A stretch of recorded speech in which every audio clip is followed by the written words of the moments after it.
Phakathi besikhululekele enkantolo yize enza umonakalo esikhathini esiyiminyaka eyishagalolunye.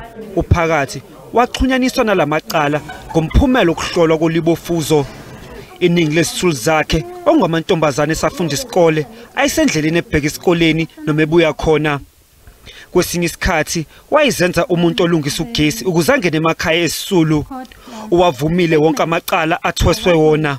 I came across the complainant, Miss an adult female walking.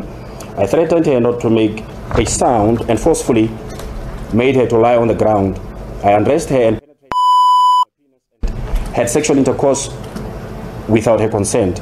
When I was finished, I left her there and ran away. Phakathi ufuna ukuthi athole isigwebo esiqine kakhulu. Abantwana bahlumezekile.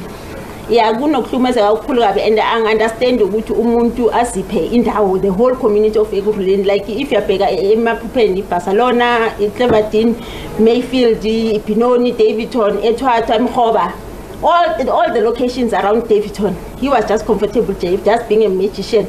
Angena aphume ezindlini zabantu as whichever way. How do you rape a child and rob them of 10 rand? 10 rand, guys. Lolu daba luhlahlela umhlazi ishagalombili kwephezulu ukuze kukhishwe isinqumo.